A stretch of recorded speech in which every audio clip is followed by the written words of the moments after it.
Exodus 12, the first Passover sacrifice. The Lord spoke to Moses and Aaron in Egypt. He said, "From now on, this month will be your first month. Each of your years will begin with it. Speak to the whole community of Israel. Tell them that on the 10th day of this month, each man must get a lamb from his flock. A lamb should be chosen for each family and home. Suppose there are not enough people in your family to eat a whole lamb. Then you must share some of it with your nearest neighbor. You must add up the total number of people there are. You must decide how much lamb is needed for each person. The animals you choose must be males that are a year old. They must not have any flaws. You may choose either sheep or goats. Take care of them until the 14th day of the month. Then the whole community of Israel must kill them when the sun goes down. Take some of the blood, put it on the sides and tops of the doorframes of the houses where you eat the lambs. That same night, eat the meat cooked over the fire. Also eat bitter plants, and eat bread that is made without yeast. Do not eat the meat raw or boiled in water. Instead, cook it over the fire. Cook the head, legs, and inside parts. Do not leave any of it until morning. If some is left over until morning, burn it. Eat the meat while your coat is tucked into your belt. Put your sandals on your feet. Take your walking stick in your hand. Eat the food quickly. It is the Lord's Passover. That same night I will pass through Egypt. I will strike down every oldest son. I will also kill all of the male animals that were born first to their mothers, and I will judge all of the gods of Egypt. I am the Lord. The blood on your houses will be a sign for you. When I see the blood, I will pass over you. No deadly plague will touch you when I strike Egypt. Always remember this day. For all time to come, you and your children after you must celebrate this day as a feast in honor of the Lord. It is a law that will last forever. Eat bread made without yeast for 7 days. On the first day, remove the yeast from your homes. For the next 7 days, anyone who eats anything that has yeast in it must be cut off from Israel. On the first and 7th days, come together for a special service. Do not work at all on those days. All you are allowed to do is prepare food for everyone to eat. Celebrate the feast of unleavened bread. I brought you out of Egypt on this very day, like an army on the march. It is a law that will last for all time to come. In the first month, eat bread that is made without yeast. Eat it from the evening of the 14th day until the evening of the 21st day. For 7 days, do not let any yeast be found in your homes. Anyone who eats anything that has yeast in it must be cut off from the community of Israel. That applies to outsiders and Israelites alike. Do not eat anything that is made with yeast. No matter where you live, eat bread that is made without yeast. Then Moses sent for all of the elders of Israel. He said to them, "Go at once, choose the animals for your families. Each family must kill a Passover lamb. Get a branch of a hyssop plant, dip it in the blood in the bowl. Put some of the blood on the top and on both sides of the doorframe. None of you can go out the door of your house until morning.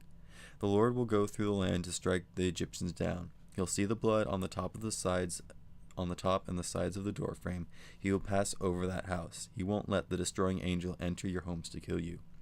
Obey all these directions. It's a law for you and your children after you for all time to come. The Lord will give you the land just as he promised.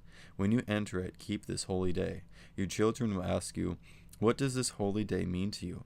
Tell them, 'It's the Passover sacrifice in honor of the Lord. He passed over the houses of the people of Israel in Egypt. He spared our homes when he struck the Egyptians down.'" Then the people of Israel bowed down and worshipped. They did just what the Lord commanded Moses and Aaron. At midnight the Lord struck down every oldest son in Egypt. He killed the oldest son of Pharaoh who sat on the throne. He killed all of the oldest sons of prisoners who were in prison. He also killed all of the male animals that were born first to their mothers among the livestock. Pharaoh and all of his officials got up during the night. So did all of the Egyptians. There was loud crying in Egypt because someone had died in every home. The people of Israel leave Egypt. During the night, Pharaoh sent for Moses and Aaron. He said to them, "Get out of here. You and the Israelites, leave my people, go. Worship the Lord, just as you have asked. Go, take your flocks and your herds, just as you have said, and also give me your blessing."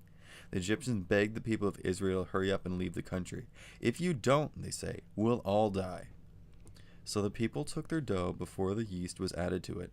They carried it on their shoulders in bread pans that were wrapped in cloths. They did just as Moses had directed them. They asked the Egyptians for articles that were made out of silver and gold. They also asked them for clothes. The Lord had caused the Egyptians to treat the people of Israel in a kind way, so they gave them what they asked for. The people of Israel took many expensive things that belonged to the Egyptians. The Israelites traveled from Ramses to Succoth. There were about 600,000 men who were old enough to go into battle. The women and children went with them. So did many other people. The Israelites also took large flocks and herds with them. They brought dough from Egypt. With it, they baked bread without yeast. The dough didn't have any yeast in it. That's because the people had been driven out of Egypt before they had time to prepare their food. The people of Israel lived in Egypt for 430 years. At the end of the 430 years, to the very day, all of the Lord's people marched out of Egypt like an army. The Lord kept watch that night to bring them out of Egypt. So on that same night every year, all of the Israelites must keep watch. They must do it to honor the Lord for all time to come. Rules for the Passover. The Lord spoke to Moses and Aaron. He said, "Here are the rules of the Passover.